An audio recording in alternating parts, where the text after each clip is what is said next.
This is Everyday Wellness, a podcast dedicated to helping you achieve your health and wellness goals and provide practical strategies that you can use in your real life. And now, here is your host, nurse practitioner Cynthia Thurlow. Hey, I'm excited to have Tricia Nelson here with us today. She actually lost 50 pounds by identifying and healing the underlying causes of her emotional eating. Tricia has spent nearly 30 years researching the hidden causes of the addictive personality, and she's an emotional eating expert and author of the #1 best-selling book, Heal Your Hunger: 7 Simple Steps to End Emotional Eating Now. She also certifies health coaches so that they can get better results, referrals, and revenue by helping their clients overcome emotional eating. Tricia is the host of the popular podcast, The Heal Your Hunger Show, and is a highly regarded speaker. She's been featured on NBC, CBS, KTLA, Fox, and Discovery Health. Welcome, Tricia. So good to have you here with us today. Great to be here. Thanks for having me, Cynthia. I feel like in so many ways, one of the biggest pain points for everyone that is experiencing social distancing, which should be all of us listening, many people are feeling like they're being beckoned to the kitchen, that they're really struggling to avoid kind of caving into cravings. And so I'd love to hear, obviously I want to start with your journey, but a lot of why I wanted to have you on was to be able to better serve everyone that's listening, be able to give them some great strategies that they can use to navigate this new normal that we found ourselves in. Absolutely. Yeah, it's a hard thing. I will start and just qualify why I'm here talking to you about this. And that is because I think I was an emotional eater from the get-go, and food was a struggle for me. And so was my weight. And so food was always a big highlight for me. It was always the thing that brought me the most comfort, the thing I look forward to the most. It was my reward, and it was also my punishment. So I gained weight very easily. So I grew up overweight. And by age 21, I was 50 pounds overweight, and I hated it. I was really plagued by this dread about my body. And, I had this roll of fat on my tummy I would want to slice off. And I wanted to get some, terrible disease. And right now it's a terrible thing that I even thought that, but I did. I wanted to get some disease where I automatically lost weight, or join the army where they'd force me to exercise and go to boot camp. So it was like these really crazy thoughts about, how to get this weight off of me, because I felt so out of control. And, I tried so many different things, and nothing I tried worked for me. I tried, of course, the pills, the potions, the lotions, the diets, 12-step programs, therapy. I mean, it did a lot of things. And, what it came down to for me, Cynthia, is that I was an emotional eater. And until I dealt with that, I was always, destined to be on the yo-yo cycle of losing weight, gaining weight, losing weight, gaining weight. And anytime I lost, I would always gain, because it wasn't sustainable, because I was an emotional eater. So that's really, how Heal Your Hunger came about.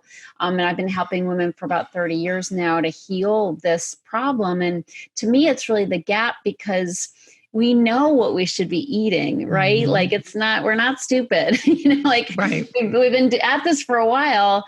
We know what makes us feel good about ourselves. We know what's healthy for us. We know even amounts that are good for us. But, when push comes to shove, and when we get nervous or anxious or stressed and overwhelmed, food's what we go to. And so that's really, to me, that's the gap that we need to address. And now more than ever, of course, that's what we need to do, because we're sitting at home, like you said, staring at all this food, wondering what the hell are we going to do? So, I think this is really timely, and I'm facing it too. I mean, I generally don't have much food in my house because I live in Los Angeles, and so I eat out a lot. Like, I've got these great health food stores that have salad bars and prepared foods, and I'm always just on the run. So it works for me. And now, I don't want anybody cooking my food now. Right. That's exactly how we are. So I'm in the kitchen. I've got a lot of stuff in my house that I normally don't have. And a partner who eats crap, so he's like eating cereal all the time. I'm like, oh, that's healthy. So, right.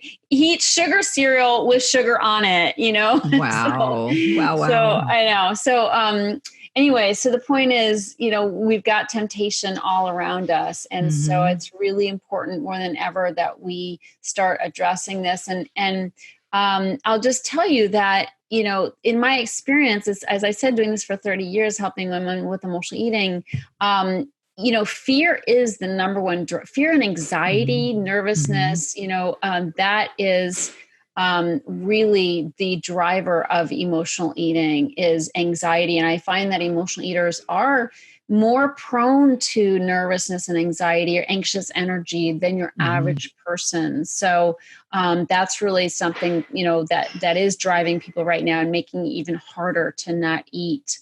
So, and I'm happy to dig into all these different things, but that's my story basically. No, and that's such an incredible journey. And I love that it kind of came full circle. Like you're fully aware of how all of these things manifest. But where do you think emotional eating stems from? Do you stems from, maybe, signals that we receive from our parents growing up or lack thereof, or are we using food as a substitute for something we're not receiving? Or are we doing it to bury feelings that really don't make us feel good or make us feel uncomfortable? Where do you think that stems from on so many levels? I mean, I guess from my perspective, after years of working with, so many patients and hearing so many people's stories, the recognition that everyone is their own individual. So it all stems from different things. But what do you think it stems from? Is it a childhood trauma or is it neglect, perceived neglect? It might not have been neglect or, just being unhappy. Where do you think that starts from? So the answer is yes. So here's the deal. In my experience, it's not just one thing. Okay. So everybody wants to dig and get that one thing. So people say to me all the time, they're like, Tricia, I know why I'm eating.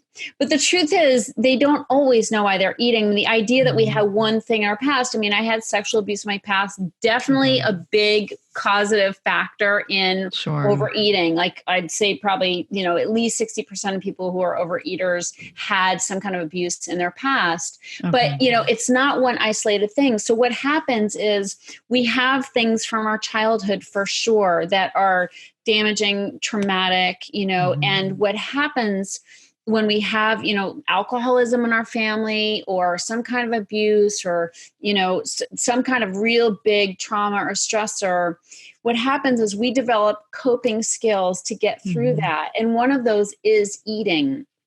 Other coping skills are things that develop into personality traits. For instance, caretaking. If we did have an alcoholic parent and we had to grow up really fast and be the parent, so we were caretakers.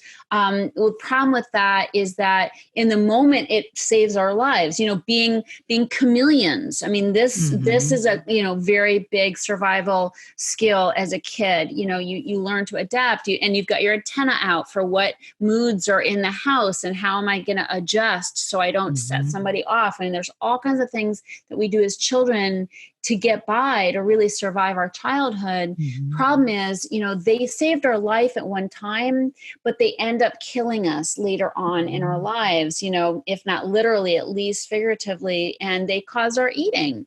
So I have something that I always teach, and that's the anatomy of the emotional eater. And this is 24 personality traits that make up the emotional eater's personality. And so, it's not just general anxiety that we're eating over. There's also ways that we show up in the world that drive our eating behavior as well. And the good news is these are things we can start to address. Trying to just eat less, and exercise more, which is conventional wisdom, is not going to work for somebody who is an emotional eater. And for anybody who's wondering, what is an emotional eater? First of all, I do have a quiz on my website. Somebody can take a free quiz. And so that's, if you don't mind me saying, absolutely. At healyourhunger.com. So there's literally a free quiz that will tell you where you are on the spectrum. And emotional eating, I think, is a spectrum. I think God made us all to have some kind of emotional connection to food. So we would subsist as a planet, as a species. So it's a spectrum. On the low end is people, maybe they eat too much ice cream one night because they're bored or with something. But on the high end is food addiction. And that's where I stood, because I could pack away like 3,000 or 4,000 calories in a sitting. I'd have my ice cream, my chips, my salty, my sweet, and these different things. And it got so bad where I'd feel so stuffed, and I'd throw the the excess food in the trash, and I'd be like, I'm never eating that again. And then I'd go back and get it later because I had more room in my tummy. So it's like, I did really like embarrassing, shameful things. So that's the high end. Okay. That's food addiction.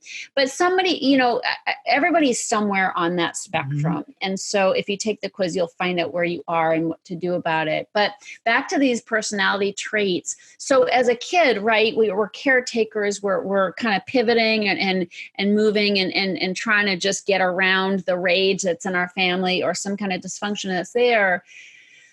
What happens is that as an adult, these things then, when we're acting the same way, because they've sort of become ingrained habits, they really cause our cravings. So cravings don't always just happen like they seem to. Like people are like, what do you mean? I just want chocolate all of a sudden. But the nice thing is that it's not willy-nilly, and you're not struck with this. And so what I teach people is how to really identify how they're like these personality traits that are causing their cravings. And to give you an example, the number one trait of an emotional eater is people pleasing. Oh, yes. Right. And this is partly because of that childhood, because people pleasing got us by when we had alcoholic parents or when we had abuse of some kind, or lots of fear. Like people pleasing would minimize the fear and the anxiety. But as adults, when we're people pleasers, we end up like running ourselves ragged trying to get approval from other people. And when we didn't have as a kid, when we were lacking that sense of self as a kid, as an adult, when we try to get it through people pleasing, we never get it to our satisfaction, because nobody's ever as pleased as we want them to be, right? Like we were like, we were totally knocking ourselves out, and people barely notice or barely thank us for our heroic effort or heroic efforts. And so that's an example of a trait that we can work on so that we lessen our stress. Because when we are out there trying to be all things to all people, a very common trait of emotional eaters, and trying to get those kudos outside of ourselves instead of inside of ourselves, we are tired physically because we're doing more than we can physically do. And then we're compensating by overeating. So people pleasing is a trait to really watch out for, and right now during these times, we want to be of service to other people. We need to help each other out. It's just important that we put our oxygen mask on first. And so that's a drum that I beat quite a bit, is start with yourself. Like, do your self-care first so you can be there for other people without like basically getting on empty in your tank, so fill up your tank first, and then you can be of service to other people. But if you jump out of bed and you're like, go, go, go, do, as we typically are, we will be on empty. And guess what we're going to refuel with? And it's going to be chocolate and sugar and candy and carbs, that quick energy, that quick fix. So it's really up to us to feed ourselves, nourish ourselves in new ways, not with those quick fixes, and to take a look in our lives about how much people pleasing we're really doing. Because that, as I said, is the number one trait of emotional eaters, and it causes cravings. Because not only are we burnt out from doing for others, but we're also pissed off because we it's resent it. Yes, we get resentful. And resentment is another one of those 24 personality traits of emotional eaters, is we're very resentful because we are kind of overextending ourselves, expecting something in return that we usually don't get. And also, and expectations, somebody once said, and resentment is, basically an expectation, unmet or whatever. And so we have to watch our expectations. If we are doing for other people, we need to be of service just for basically the joy of being of service. But when we do it for what we're going to get in return, we're typically going to end up resentful. And resentment is one of the ways that it's like, screw them. Like, they don't appreciate me. I'll reward myself, and we're digging into the ice cream, And so it's these subtle things that people aren't thinking of. They think, I just want food, or I just want this weight off. But it's not that simple. And this is the reason why 98% of all diets fail, because people are like, I'm going to go on the diet and take off the pounds. But they don't realize that those pounds are serving them in very important ways. And if they don't dig underneath that and see what that's about, they're going to put those pounds right back on. They need them on an emotional level. They need that excess weight to cover up emotions. They need the excess food to anesthetize their fear and anxiety. So we've got to dig in underneath this. Otherwise, we're going to be on that yo-yo, that merry-go-round over and over and over again. I'm sure by now you've heard me or others talk about the benefits of using CBD oil, and I'm telling you that it works. Direct CBD Online provides natural alternatives to prescription painkillers and medications.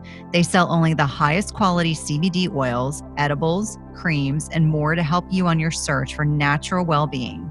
And they strive to assist you in making informed decisions about your health and the products and supplements you use. If you've been thinking about trying out CBD, I highly encourage you to use Direct CBD Online. Click the link in the description to get started today. So much in that, in some of the statements you just said. I want to touch on the alcoholism, because that is something that I myself have faced. And I was that typical, I grew up in a traditional nuclear family. My parents got divorced. My father was an alcoholic. And I spent most of my childhood, young adulthood, trying to get on my father's good side. But my brother and I had figured out very quickly that we never called my father, because we lived in different states, never called my father after 8 p.m. at night ever, because that was when he had so much to drink by that point. He would oftentimes be very verbally abusive and inappropriate. But I think when you grow up in that environment, and I completely agree with you, I became the perfect child, so I wouldn't have to deal with his wrath or the consequences of his drinking. And so I completely understand and identify with those feelings that you were describing, that you have to, be the chameleon. It's like, what's the mood going to be like when I come home? Or what's the mood going to be like when I get on the phone with that person? So really important to kind of reflect back on what triggers that from the very beginning.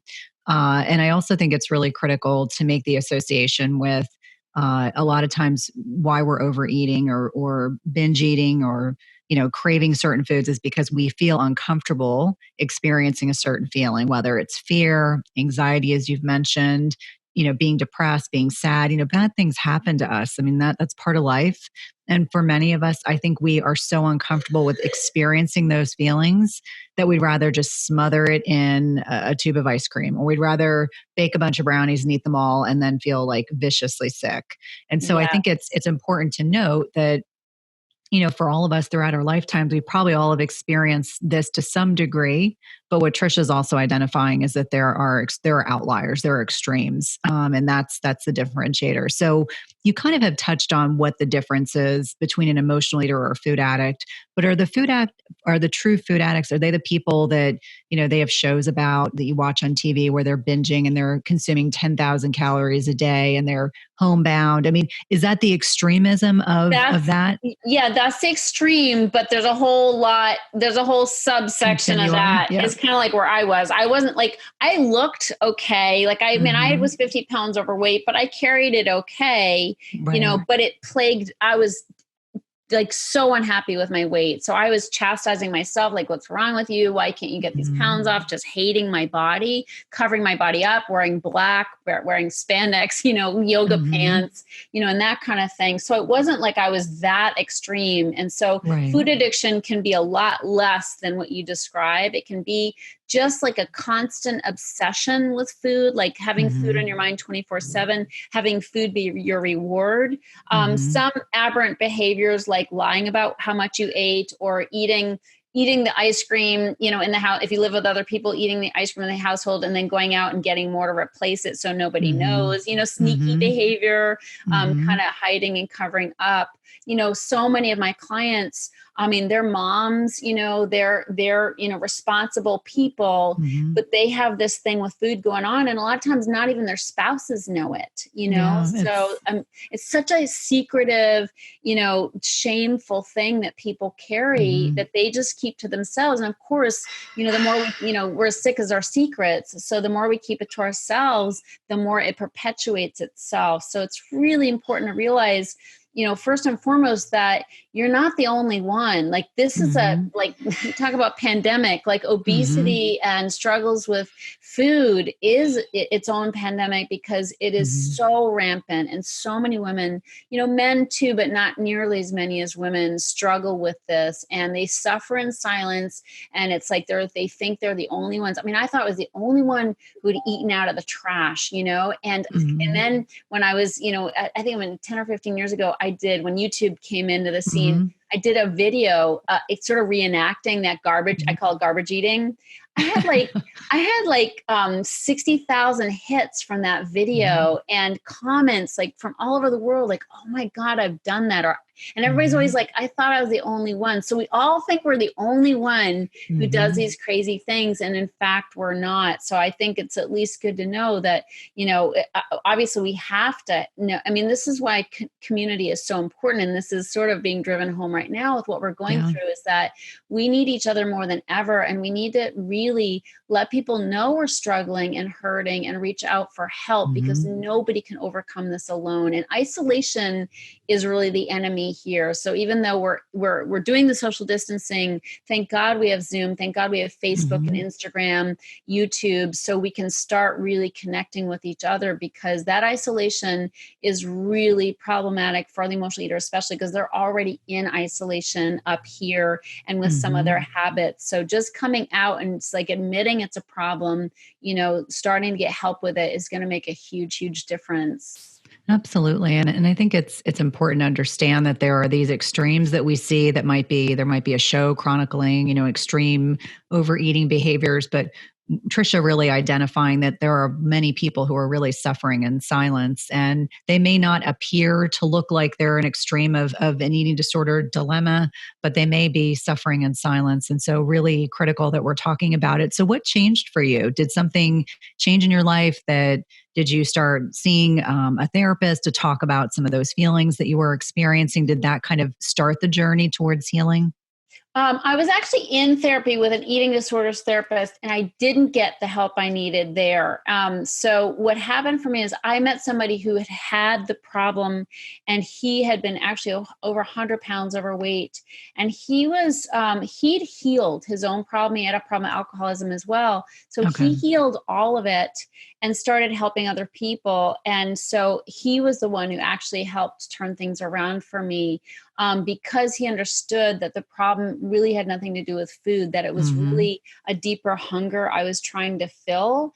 And so that's really what changed everything for me, is first of all, recognizing it was emotional eating that was a problem. It wasn't the diet I was doing. It wasn't the certain calorie intake or the amount of exercise. It wasn't any of that physical stuff. That was a symptom of the deeper hunger. And so realizing I was an emotional eater and then starting to address the underlying causes is really what did it for me. And I'm so grateful, because once I did that deeper work, and that's exactly what I show other people how to do. That's really what turned it around and enabled me to not have to overeat one day at a time and live in a thin body for decades, and I'm so, so grateful. And that's why it's such a pleasure for me and really a mission for me to show other people. And what I did, Cynthia, is really based on what I did to heal. I created a whole step-by-step process for helping people heal emotional eating. And it's not a hit or miss thing. So a lot of times people are like, oh yeah, I just have to do intuitive eating or mindful eating. But those are kind of nebulous ideas, and the fact is that they're, for me, I was such an overeater that I would intuit that I needed to eat a lot more than I actually did. So like, that wasn't really very dependable for me. Emotional eaters are like, we're kind of like, we're off the charts, a lot of the time. Our hunger is off the charts, our cravings are off the charts. And so if it's up to us just intuiting how much to eat or what to eat, that sort of measurement stick was broken, so I show people step by step how to overcome it. And it's not, I find that, as I said, the women who come to me, they're not stupid. I mean, they've done the research, they've read the books, they could probably write a few books on nutrition and good diet. So it's not like they're lacking in knowledge about what to do. They're lacking the ability to follow through and do it. And so to me, that's the kicker. And so I show people how to do that. And it's really, as I said, about going deeper. So that's how I got help. And it's completely changed my life. And the thing is, the cure for this thing will make your life better than it was if you hadn't had the problem in the first place. So like I meditate, twice a day. Meditation is something people know they should do, but they don't do it typically because that is so it's true. hard. It's we're all so busy. So it's like sit down and be quiet. I don't think so. Like who has time for that? Well, now we do have time for that. So it's sort of funny how, the universe kind of there are silver linings to what we're going through right now, which is we're able to do things that normally we don't have time to do. But the point is that when we do start to slow down, do start to listen to what's going on inside, what we're really hungry for, self-care is a big part of the system that I promote to people. Then we can really have more balance and make smarter choices around food. So much of this is stress, and lowering our stress through self-care is going to be a big, big factor in overcoming that. And I have to do it. It's like meditation is not really just a good idea. It's like, there's a huge, like absolute direct link between meditation and the amount of food people eat, like no joke. Especially if somebody meditates in the afternoon before they have dinner. I always say, this is kind of anecdotal, but you'll probably eat 200 calories less if you take time. And typically I say when you come home from work, well, nobody's coming home from work typically now. But at the end of the day, whatever you're doing, if you're homeschooling your kids or if you're just taking care of your parents or whatever, at the end of the day, if you take a time out, and instead of going to the kitchen to de-stress from a day of stress, you go straight to your bedroom, light a candle, do a little meditation, or even if you just like rest for 10 minutes, if meditation seems too daunting, just that slow down, just that deliberate, time out. When you go back to the kitchen to start making dinner, you're going to be calmer. You're not going to be spinning, or worrying as much, and you're just going to make smarter choices. So that, again, the link between self-care, slowing down, getting more aligned with who we are, is going to make a big difference in, how much we eat, literally.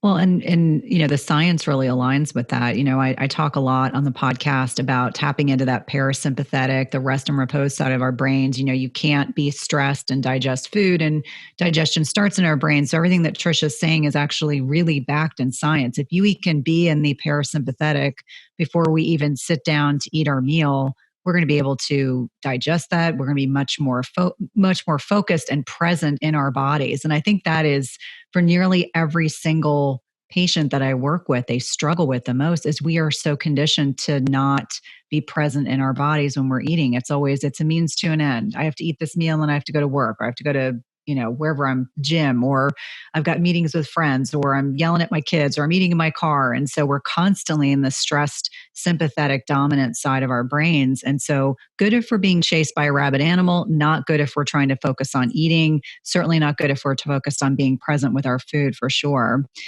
Now, I would love for you to share some tips or strategies for listeners that are stuck in their homes. And I'm going to reframe that. For individuals who are social distancing in their homes, I'm going to reframe that. I think it's really critical that we have, actionable steps or ways that we can rethink, the pantry is beckoning to us, or it's 11 o'clock at night and I'm bored, or I got in a fight with my kid. And if anyone has seen the memes running around on Facebook, there's a whole video of it's a man and he's pretending to be the mom, and then he's pretending to be the middle-aged kid. And it's so on spot with what I'm experiencing in my house with my teenager and my teenager. So I'd love for you to offer up some strategies, ways that people can kind of rethink when they're feeling like they want to eat emotionally. Absolutely. My first recommendation is to start your day, as I said, with some self-care, some centering and self-care. Like really make a point to start the day with meditation. There's some great apps like Insight Timer if you want to have a guided meditation, if just being quiet is a little, as I said, daunting. So start your day with putting, I call it money in the bank, like put money in the bank first thing in the morning, because later in the day when the stress is mounting, you can draw on that account. If you don't have money in the bank first thing in the morning, guess what? Later in the day, you're going to be drawing on chocolate, and chips. Okay. So start your day by really tending to your spirit and fill your soul with real nourishment, prayer, meditation, spiritual readings. These things are going to nourish you and bring you through the day. Okay. So that's the first thing. The next thing I would say is, and I don't know this, I know you teach a lot about intermittent fasting. For emotional eaters, I'm a big fan of 3 meals with nothing in between. Okay. Because your body will depend on the regularity of it. It will be more regular because of it. And what this does is, I've been doing this literally for 30 years plus, 3 meals with nothing in between. What that in between is about starting to learn about your body and its signals. So when we're snacking and grazing all day long, we don't know whether it's physical hunger or emotional hunger because we're kind of numbed out. And that's the point. And that's why we do overeat. That's why we do snack. So we want to sort of put a blanket over our uncomfortable emotions like you were talking about. But the 3 meals is structure. And it means the kitchen's closed after breakfast, and doesn't reopen till noon or whenever you make lunch, and then it's closed again until dinner, and then after dinner it's closed. And so I realize we don't have a lock on our kitchen doors, but the idea that it's 3 meals only with nothing in between, that's not an easy thing for an emotional eater. And I don't recommend doing this alone. It's really important to get support with this. But the idea that there's a meal time and then there's time to be dealing with who we are and what's going on inside of us. And you're going to get in touch with, first of all, how much of an emotional eater you probably are if you just try to do 3 meals and not snack. But it adds so much just like regularity. And what it does for me is like when it's not mealtime, that's not my food. Like when people are snacking, I mean, we have sort of a snacking nation. When people are snacking, or if we're at a conference, you and I go to conferences together, we're not at a conference and all the snack foods come out. I'm just like, not my food, not my food. Like it's not mealtime. Those are snacks and I don't snack, and it really, those clean boundaries around meals will really cut down because we're never snacking really on lettuce or, celery, seriously. So it's the snacky foods are the most fattening foods, they're the ones that the nuts, the chips, the sauce, the dips and those kinds of things, candies, those things. I mean, it just packs on pounds so quickly. So you can really keep it much cleaner if you just stick to your meals. And then the meals, eat sitting down, like don't stand in the kitchen and eat, whatever you're eating, put it on a plate, light a candle, set the table, and we have time now to eat with our families, and get back to that tradition that we grew up with, and unless we didn't. But the idea is it just makes a ritual out of it. And it makes it a real thing that actually happens. When we're standing in the kitchen snacking, it's not happening. It's like we don't even realize it happened. And so put whatever the food is, put it on a plate, make it your meal, eat it, and wash the dishes. And as I said, close the kitchen. So I find that to be really, really helpful. The foods that you're buying, if you can, stockpiling, and I've got a lot of foods in my kitchen right now that I normally don't have, put it away as much as possible. Find a corner in one of, the bedrooms and just stack that stuff up, put it there so you have the stash, but you're not staring at it all because it's overwhelming to have our counters filled with so much food, I think that's really, really important. And then, because we were sitting in a home with more people in it than usual, taking a time out when the stress is high, going for a walk. I do something called a walk pray, where I literally walk out of my house. I put my earbuds in with my phone and I talk to God. So, Okay. so it's, and people think I'm talking on the phone to a friend, and so I just walk, and even whether you pray or not, take a walk for sure. But I find my little walk prays to be an amazing just hit of energy and comfort. And so leaving the house when it gets really stressful, so long as, you're not going to get fined if you leave your house, which is a possibility right now. Hopefully they will let us keep walking. But really just a 10-minute time out where you're out of the house, not engaging with the kids, not escalating that argument, just taking that time out is so effective. And for me, prayer is incredibly effective too. And just giving it over to spirit, just saying, this is bigger than me. I can't do it. I need help. That 10-minute reset is so incredibly helpful, and just getting out of the house is so, so important because we can all go stir crazy. So I find that really important. And then the other thing, boosting our oxytocin levels by making a phone call and just reaching out to people, now more than ever. I mean, I love it because now we can actually call people and know that we can get them, right. they might actually answer the phone, and so, and it'll be such a, blessing to them as well. I mean, that's a beautiful thing is you reach out for help and help somebody while you do it, right. And so there's no shame in needing help. And I think this is something we all have to get over is this idea that we should be able to do this on our own.